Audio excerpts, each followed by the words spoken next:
Hello.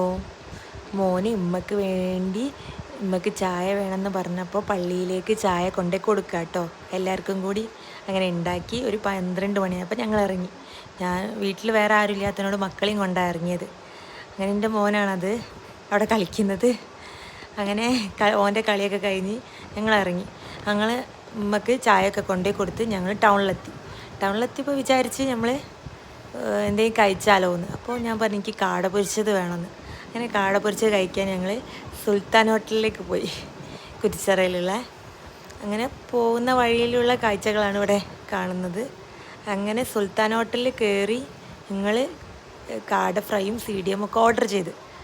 നല്ല അടിച്ചുപൊളി taste ആയിരുന്നു അത്. നല്ല ക്രിസ്പി സാധനം, നല്ല ഡബിളായിട്ട് പൊരിക്കുന്ന കാട ഫ്രൈ ആയിരുന്നു. നല്ല കാടമുട്ട, നല്ല ടേസ്റ്റ് ഉണ്ടായിരുന്നു. ഞാൻ കാട ഫ്രൈ ആയിരുന്നു ഓർഡർ ചെയ്ത്. നല്ല സൂപ്പറായിരുന്നു, എനിക്ക് ഒരുപാട് ഇഷ്ടമായി. ഞങ്ങളങ്ങനെ മുഖദാർ ഭാഗത്തേക്ക് പോയതാണ്. മുഖദാർ ഭാഗത്ത് ഭയങ്കര തിരക്ക്. പല ഷോപ്പുകൾ പോലെ കാറുകളിൽ കച്ചവടം ചെയ്യുന്നുണ്ട്. പല റോഡരികിൽ ഭയങ്കര തിരക്കും. അങ്ങനെ ഫുൾ ബ്ലോക്കൊക്കെ കഴിഞ്ഞ് വീട്ടിലേക്ക് മീനൊക്കെ വാങ്ങി. വീട്ടിലെന്നും ചിക്കനാണ്, അപ്പോൾ ഒന്ന് ഒരു ദിവസം മീനാക്കാമല്ലോ വിചാരിച്ചു. അങ്ങനെ നമ്മൾ മോഡേൺ ബസാർ എത്തി, വീട്ടിലേക്ക് പോയി.